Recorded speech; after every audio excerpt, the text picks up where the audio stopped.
दोस्तों, स्वागत है आपका क्विक चैनल में, जहां पर हम छोटे मोटे टॉपिक्स को बहुत आसान तरीके से सीखते हैं।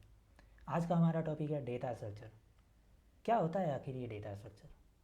ये जानने से पहले हम देखते हैं कि आखिर ये डेटा होता क्या है। डेटा कुछ भी जो कुछ इन्फॉर्मेशन अपने आप में कलेक्ट करके रखता है वो एक डेटा कहला सकता है। और ये डेटा डिफरेंट डिफरेंट टाइप्स के हो सकते हैं, like numeric value, that is 12, 23, 400, कुछ भी। एक स्ट्रिंग इन कंप्यूटर लैंग्वेज जिसे हम लोग वर्ड्स बोलते हैं, जैसे हो गया लेक, वेव, कुछ भी।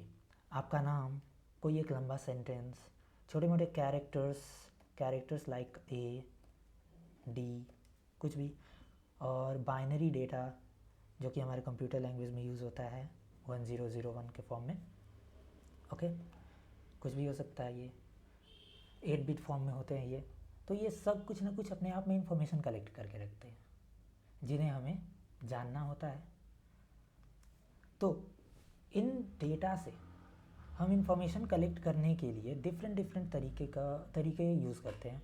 लाइक डेटा को सर्च करते हैं, डेटा को कुछ अगर खामी है तो उसे रिमूव करते हैं, डेटा को नया डेटा से अपडेट करते हैं।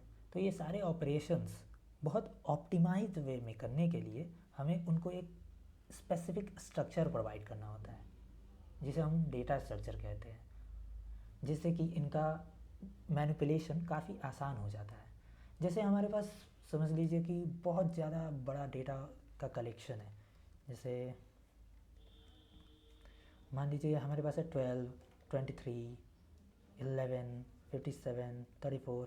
ये रैंडम डेटा ह्यूज अमाउंट में है, समझिए 1 लाख, 2 लाख, 10 लाख, इस तरह से। तो इनमें से कुछ स्पेसिफिक डेटा को हमें सेलेक्ट करना हो या सर्च करना हो, तब अगर 1 लाख डेटा पर हम ऑपरेशन लगाएं तो शुरू से लेकर हम अंत तक देखेंगे कि आखिर हमारा डेटा किस पोजीशन पे है। अगर वो डेटा लास्ट में हुआ तब हमें फालतू का 1 से लास्ट तक सर्च करना पड़ रहा है, तब जाकर हमें एंड में मिल रहा है वो नंबर। तो इस ऑपरेशन को और ऑप्टिमाइज्ड वे में करने के लिए डेटा स्ट्रक्चर का यूज़ किया जा सकता है। जैसे कि हम उस डेटा को अगर असेंडिंग ऑर्डर में रखें स्टोर करके, तब उस पर बाइनरी सर्च ऑपरेशन लगाकर हम काफ़ी ऑप्टिमाइज्ड वे में, जो कि कंप्यूटर लैंग्वेज में लॉग इन टाइम में, हम लोग बहुत आसानी से उस डेटा को फाइंड कर सकते हैं। ऐसे ही डिलीशन के लिए हम अगर लिंक लिस्ट यूज़ करें तो काफ़ी आसान पड़ता है। तो ऐसे ही आगे चलकर हम देखेंगे कि ये सब कैसे काम करते हैं।